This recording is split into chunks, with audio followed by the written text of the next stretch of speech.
Hello friends, welcome back. I am Vivek Singhal from tradingwithvivek.com। और काफ़ी questions आ रहे हैं मेरे पास एशियन पेंट्स को लेकर कि विवेक भाई, एशियन पेंट्स के रिजल्ट्स बहुत ख़राब आए हैं जिसकी वजह से स्टॉक प्राइस बहुत नीचे आ गया है। तो ऐसे में इससे लॉस में निकल जाएं क्या? तो देखो, बहुत ज़्यादा हम डीप डाउन जाने की ज़रूरत नहीं है इन चीज़ों को समझने के लिए। अगर हम बेसिक बेसिक चीज़ें भी अगर देख लें, खुद से एनालाइज कर लें, जैसा कि ऑनलाइन क्लास वीडियोज़ में मैंने बताया भी हुआ है, तो काफ़ी चीज़ें अपने आप से क्लियर हो जाती हैं। तो सबसे पहले एक बार ये देखते हैं कि स्टॉक प्राइस कितना नीचे आया है। तो अगर हम रीसेंट हाई से बात करने लगें, सो रीसेंट हाई हमारा 3394 था और 3394 से अभी करंट प्राइस तक की अगर हम बात करते हैं तो स्टॉक प्राइस ऑलमोस्ट 28% डाउन आया है। लेकिन जो लाइफ टाइम हाई था, अगर लाइफ टाइम हाई से हम बात करने लगे तो कितना परसेंट नीचे है? लाइफ टाइम हाई से 32.33% नीचे है, यानी कि वन थर्ड नीचे है। अब वन थर्ड नीचे होना एक ग्रेट कंपनी का, ये मीन्स या अपॉर्चुनिटी है या यहाँ पर डरने की बात है। तो इस चीज़ को एक बार समझते हैं फाइनेंशियल्स के पॉइंट ऑफ व्यू से कि फाइनेंशियल्स में ऐसा क्या हुआ कि हमें डर लगने लगा। तो सबसे पहले तो ये देखा जाएगा कि सब लास्ट ईयर सितंबर में 8400 करोड़ का यहाँ पर सेल्स था। वो सेल्स यहाँ पर कम हो गई है, 8028 करोड़ रह गई है।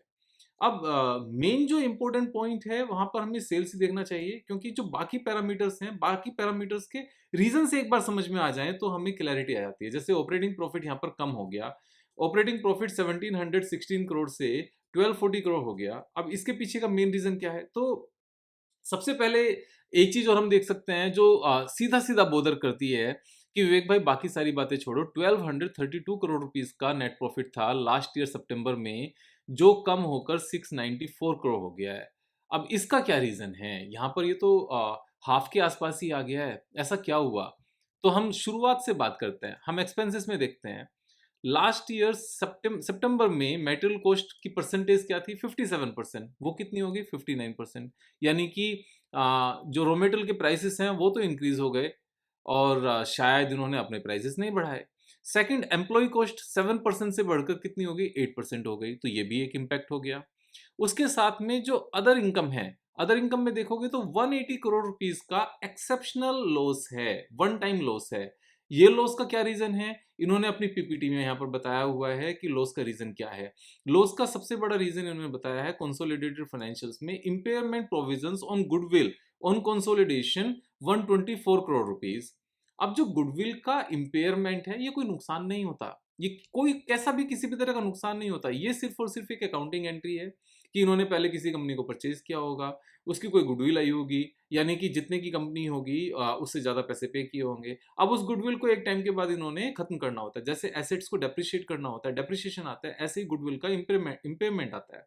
वहां पर इन्होंने इम्पेयरमेंट किया, तो कोई जेब से पैसे नहीं गए, कोई नुकसान नहीं हुआ, सिर्फ उस एंट्री को खत्म कर दिया, तो उसको लॉस दिखा दिया गया। साथ में यहाँ पर फॉरेक्स लॉस हुआ है इथोपिया में 56 करोड़ रुपीस का, क्योंकि वहां की करेंसी डिवैल्यूएट हो गई है। तो ये भी रोज रोज की बात नहीं है। तो 180 करोड़ रुपीस का ओवरऑल, जैसे यहाँ पर 124 करोड़ एंड 56 करोड़, 180 करोड़ का यहाँ पर इन्होंने लॉस दिखाया है, जो कि एक्सेप्शनल है। अब ये भी चीज ठीक ठीक है। 180 करोड़ रुपीस का पहले तो नहीं था, अभी हो गया।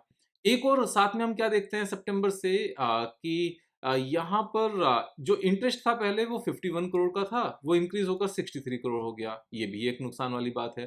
डेप्रिसिएशन 209 करोड़ रुपीस का था, ये इंक्रीज होकर 242 करोड़ हो गया। अब डेप्रिसिएशन और इंटरेस्ट ये क्यों बढ़ गए?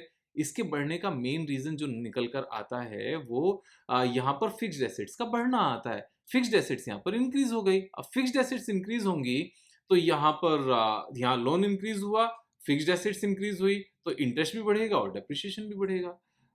तो विवेक भाई, ये चीजें बढ़ी हैं, फिक्स्ड एसेट्स बढ़ी हैं, तो यहाँ पर सेल्स भी बढ़नी चाहिए। तो सेल्स के आने में टाइम लगता है। अगर हम कोई भी नया प्लांट स्टार्ट करें तो ऐसा नहीं है कि अगले दिन से वो फुल स्विंग पर चलने लगेगा। मार्केट में उस एक्सपेंडेड कैपेसिटी से जो प्रोडक्ट आया, जो हमारी यहाँ पर प्रोडक्शन बढ़ी, उसको मार्केट में सेल करने में over a period of time वो चीज़ इंक्रीज होती है। तो अगर हमने इस चीज़ को एस्टिमेट करके कि नेक्स्ट 1 ईयर में हमारा 20% का माल ज़्यादा बिकेगा, तो 20% से अगर कैपेसिटी बढ़ाई, तो वो कैपेसिटी बढ़ते ही नेक्स्ट डे से या नेक्स्ट क्वार्टर से ही 20% नहीं होता। वो थोड़ा-थोड़ा धीरे-धीरे करके होता है और over a period of 1 year जो उन्होंने एस्टिमेट किया होगा, उस पीरियड में उनकी जो एक्स्ट्रा प्रोडक्शन है, वो सारा का सारा सेल होने लगता है। सो नेक्स्ट डे से नहीं होता। यहाँ पर लेकिन इमीडिएटली जैसे ही वो प्लांट स्टार्ट होगा, यहाँ पर हमारा डेप्रिसिएशन जरूर इंक्रीज हो जाएगा।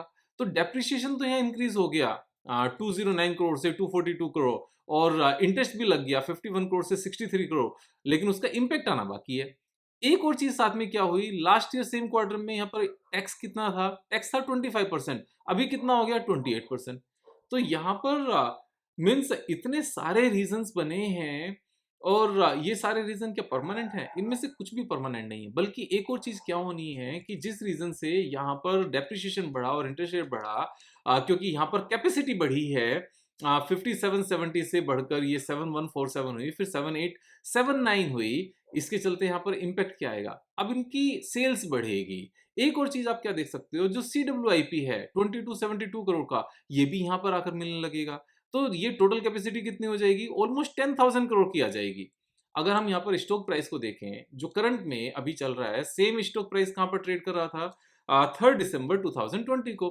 अब 3 दिसंबर 2020 यानी कि हम 2020 के रिजल्ट्स देखते हैं, 2020 के रिजल्ट्स देखें तो इनकी फिक्स्ड एसेट्स कितनी थी, 2020 में इनकी फिक्स्ड एसेट्स 6272 करोड़ थी। अभी टोटल मिलाकर ये आने वाले टाइम में कितनी हो जाएगी, 10,000 करोड़ हो जाएगी।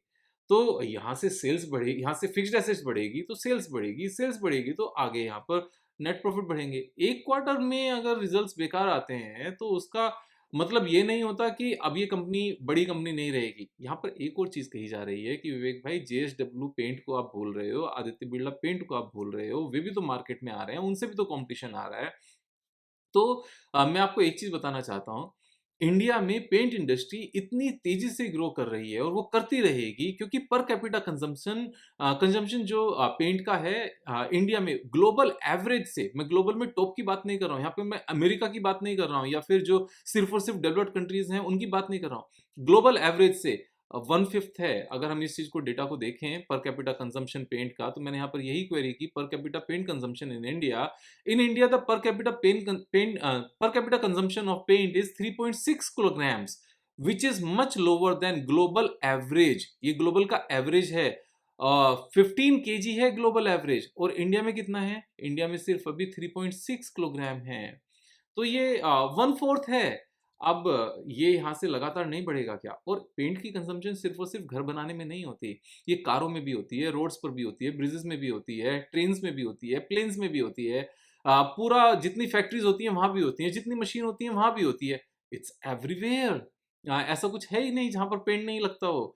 तो डेकोरेटिव पेंट भी होता है जो घरों में यूज होता है, इंडस्ट्रियल पेंट भी होता है, फिर कारों का भी पेंट होता है। तो बहुत ये एक बहुत बड़ा बिजनेस है, ग्रोइंग इकोनॉमी है, पर कैपिटा इनकम बढ़ती रहेगी, पर कैपिटा पेंट का कंजम्पशन यहाँ पर बढ़ता रहेगा, न्यू हाई राइज सोसाइटीज आती रहेंगी, महंगे महंगे फ्लैट्स, घर, ये सब ये लगातार ग्रोथ स्टोरी है। एक क्वार्टर से कम होने से हाँ एक चीज जरूर अच्छी हुई है कि एक क्वार्टर के रिजल्ट्स खराब आने से स्टॉक प्राइस 33% नीचे आ गया है। ये एक अपॉर्चुनिटी जरूर क्रिएट हो गई है। तो अगर हम वापस से एक चीज देखें कि स्टॉक प्राइस अगर वापस से टॉप पर जाता है तो कितने परसेंट की यहाँ पर अपॉर्चुनिटी नजर आती है हमें, एक एस्टिमेट लगाते हैं, दिस इज 47%।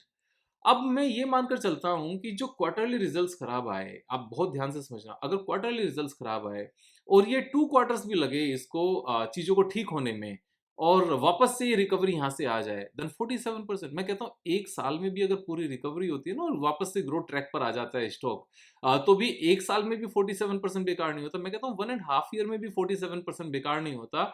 एशियन पेंट जैसी अच्छी कंपनीज में यहाँ पर जब दूसरे न्यू प्लेयर्स आते हैं ना मार्केट में और जब डर लगने लगता है, तो मैंने इसी पॉइंट को लेकर करीब 1.5 ईयर्स बैक, 2 ईयर्स बैक एक वीडियो बनाई थी, जहाँ पर एक्साइड इंडस्ट्रीज और हमारा राजा इंडस्ट्रीज की बात की थी बैटरीज को लेकर, क्योंकि उस टाइम पर ये बातें होती थी कि टाटा का भी बैटरीज का प्लांट आ रहा है, ओला का भी आ रहा है, और बहुत काफी सारे प्लांट्स आ रहे हैं, तो ये बैटरीज तो बेकार हो जाएंगी। मार्केट लीडर्स जो पिछले 50-60 ईयर्स से मार्केट में है, 30-40 ईयर्स से मार्केट में है और मार्केट लीडर्स हैं, वो कभी भी न्यू कमर्स के आने से बेकार नहीं हुआ करते।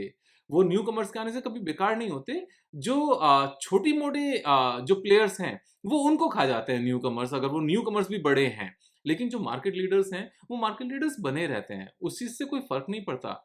अब एसीसी और अंबुजा अगर दूसरे अगर अपने एक्सपेंशन भी कर लेते हैं और छोटी मोटी कंपनीज को परचेज भी कर लेते हैं, तो अल्ट्राटेक सीमेंट थोड़ी बिकना कम हो जाएगा, या जो श्री सीमेंट है वो बिकना थोड़ी बंद हो जाएगा, उनकी ग्रोथ थोड़ी ना कम हो जाएगी। और यहाँ पर एक और चीज़ मैं बताता हूँ, जो इन्होंने कैपेसिटी एक्सपेंशन कर रहे हैं, ये लोग पागल थोड़ी है कि लगातार कैपेसिटी एक्सपेंड किए जा रहे हैं। एक और चीज़ मैं बताता हूँ यहाँ पर, अगर शेयर होल्डिंग पैटर्न देखोगे सितंबर का, तो प्रोमोटर्स की शेयर होल्डिंग सेम है। एफआईआईज़ ने माइन्यूटली यहाँ पर बढ़ाई है, लेकिन थोड़ी-सी बढ़ी है पिछले क्वार्टर के कंपैरिज़न में। और डीआईआईज़ ने यहाँ पर पिछले क्वार्टर के कंपैरिज़न में बढ़ाई है, और पब्लिक की यहाँ पर शेयर होल्डिंग कम हो गई है। अब आप ये देखो, जब पब्लिक की शेयर होल्डिंग पिछले क्वार्टर से इस क्वार्टर में कम हो गई है, और नंबर ऑफ शेयर होल्डर्स यहाँ पर कम हो गए हैं, यानी कि रिटेलर्स ने यहाँ पर दबाकर बेच दिया है और कुछ इंस्टीट्यूशंस ने उठा लिया है, तभी तो यहाँ पर नंबर ऑफ शेयर होल्डर्स कम हुए हैं। तो ये किस चीज़ के साइन है? ये इसी चीज़ के साइन है कि गिरावट का फ़ायदा उठाया जाता है, और यहाँ पर गिरावट का फ़ायदा उठाकर स्टॉक प्राइस को भरा जाता है। उसके बाद में अगर 1 ईयर भी लगा, 1 एंड हाफ ईयर भी लगा, जो यहाँ पर अगर हम इनकी स्टेटमेंट देखें कि कितना टाइम लगेगा यहाँ से, तो आउटलुक फॉर एफवाई 25 इन्होंने जो दिया हुआ है, demand conditions challenging, cautious about immediate recovery in quarter 3। तो इमीडिएट रिकवरी इन क्वार्टर 3 का मतलब क्या है? दिसंबर क्वार्टर। अब हम ये एक्सपेक्ट ही नहीं कर रहे हैं कि दिसंबर क्वार्टर में सब कुछ इमीडिएटली बदल जाए। There is no need to expect, क्यों? क्योंकि यहाँ पर जो प्राइस पोटेंशियल है, जो ग्रोथ पोटेंशियल है स्टॉक प्राइस का, वो 47% है, 48% है। और उसके बाद में साथ में अगर हम देखें, ये कहते हैं advocate monsoon coupled with expected boost in government spending should aid recovery in rural demand in quarter 3 and quarter 4। बहुत अच्छी बात है। मैं कहता हूँ क्वार्टर 4 भी छोड़ो, अगर उसके बाद में नेक्स्ट ईयर के क्वार्टर 1 में भी आए ना, मार्च के बदले नेक्स्ट ईयर जून में भी आए, यानी कि 9 मंथ्स बाद भी आए, और उसके बाद भी रिकवरी आए, रिकवरी आने में टाइम नहीं लगता यहाँ पर। टेक्निकली अगर आप देखोगे, तो जब भी नीचे आया, रिकवरी आने में कितना टाइम लगा? मीन्स आप ये सारी रिकवरीज अगर हम देख लें, यहाँ से जो बॉटम बना और ये जो रिकवरी आई थी, 26% की जो रिकवरी थी, इसमें कितने दिन लगे? जो बॉटम से अगर हम बात करें, तो एक रफ आइडिया लेते हैं कि बॉटम से और ये रिकवरी आने में कितना टाइम लगा? 27% बढ़ने में 126 डेज लगे। यहाँ पर अगर हम देखें कितना टाइम लगा, ऑलमोस्ट 32% बढ़ने में 6 मंथ्स लगे। इससे पहले कितना टाइम लगा? इससे पहले अगर हम देखें, तो ये हमारा ऑलमोस्ट 39% बढ़ने में 108 डेज लगे। तो अगर हम इसको यहाँ से भी काउंट नहीं करके और इससे पहले वाले से भी काउंट करें, तो 209 डेज, यानी कि 7 मंथ्स में 37% बढ़ गया। जब रिकवरी आती है, तो रिकवरी टाइम थोड़ी लगाती है। अब बात ये आती है कि कितना और नीचे जा सकता है, तो इस चीज़ को भी एक बार हम चेक कर लेते हैं। हम यहाँ पर 2-3 चीज़ें लगाते हैं। सबसे पहले एक बार हम लगाते हैं 52 वीक का यहाँ पर ये इंडिकेटर लगाते हैं कि 52 वीक जब आता है, तो नीचे टच करने के बाद में इसकी सिचुएशन क्या रहती है। यहाँ पर 52 वीक इसने यहाँ पर टच किया जून 22 में, साथ के साथ वापस गया। उसके बाद में इसने यहाँ टच किया मई 24 में, इमीडिएटली रिकवरी आई, क्योंकि अभी भी इसने 52 वीक टच किया हुआ है और नीचे काफ़ी गया हुआ है। इससे पहले 52 वीक इसने कब टच किया था? यहाँ 52 वीक के पास आया था, साथ के साथ रिकवरी आई।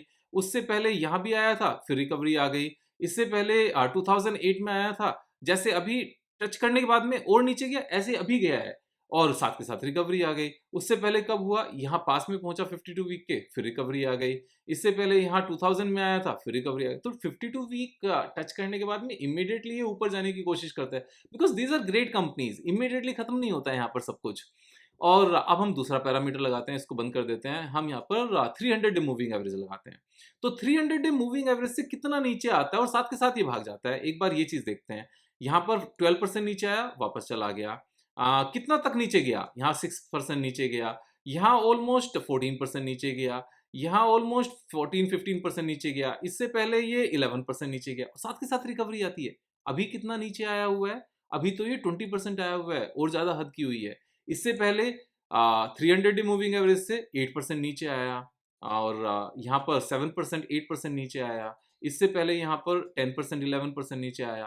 तो 10-11% नीचे आता है, 13% नीचे आया, साथ के साथ ऊपर अभी भी सेम ये अपॉर्चुनिटी इस एंगल से, सारे एंगल से नजर आती है। 2008 में कितना, वहां 37% था, क्योंकि वो एक बहुत बड़ी मार्केट में गिरावट थी और हाउसिंग को लेकर ही थी यूएस में। यहाँ पर 15% था उससे पहले यहाँ पर ये ऑलमोस्ट 7-8% था। इससे पहले ये एक नीचे था, 13% था।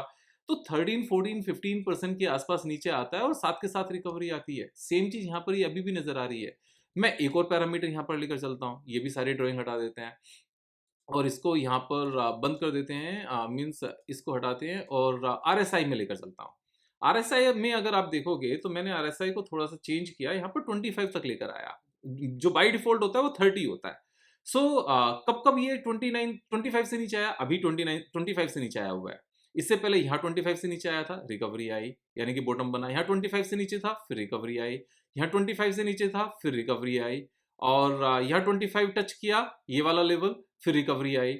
और इससे पहले यहाँ 25 टच किया इसने, यहाँ से रिकवरी आई। यहाँ 25 टच नहीं किया, ऑलमोस्ट इसके आसपास था। और इससे पहले यहाँ 25 टच किया इसने, फिर रिकवरी आई।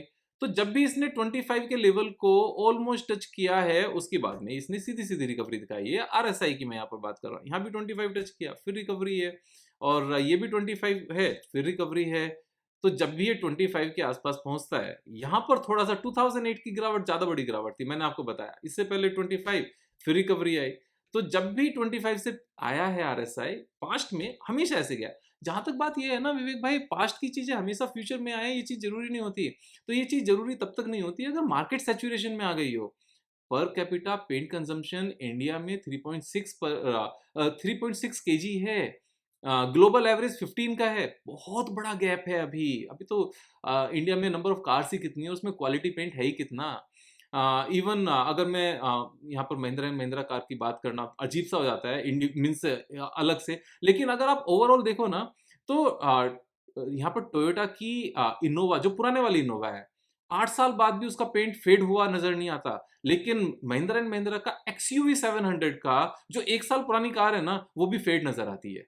तो क्वालिटी ऑफ पेंट बहुत यहाँ पर इंप्रूव करने की जरूरत है over a period of time. तो क्वालिटी ऑफ पेंट जब इंप्रूव होता है ना, तो यहाँ रेवेन्यू बढ़ती है पेंट कंपनीज की। क्योंकि जो डब्बा पहले 1000 रुपीज का आता था नॉर्मल पेंट का, अगर वो अच्छा पेंट लगाएंगे तो 1500 का आएगा। रेवेन्यू बढ़ेगी, मार्जिन भी बढ़ेगा। तो अभी बहुत दुनिया बाकी है, यहाँ पर आप अपने हिसाब से ट्रेड करो। मैंने आपको सारे पैरामीटर्स लगाकर दिखा दिए कि हर एंगल से यहाँ पर मुझे तो सिर्फ और सिर्फ अपॉर्चुनिटी नजर आती है, but there is no recommendation to buy और सेल। आप अपने हिसाब से ट्रेड करो। मैं इसीलिए यहाँ पर सारी चीजें लगाकर क्यों सिखा रहा हूँ, आप सीख सको, समझ सको कि कौन कौन से फैक्टर्स को यहाँ ध्यान में रखने की जरूरत है। और डिटेल में पढ़ो कि कहाँ कहाँ इन्होंने प्लांट लगा रहे हैं, कितने प्लांट्स लगा रहे हैं, सारी चीजें डिटेल में पढ़ो। और अच्छे से फिर ट्रेड लो। आप अपने ट्रेडिंग के खुद जिम्मेदार हैं। पैसा कमाना है तो मेहनत करनी है, पैसा नहीं कमाना है तो मेहनत नहीं करनी है। यहाँ पर मैं अपना एक्सपीरियंस आपके साथ में शेयर करता रहूँगा, आप आगे शेयर करते रहो। कल फिर मिलेंगे एक नए वीडियो के साथ, तब तक अपना ख्याल रखो। जय हिंद, जय भारत।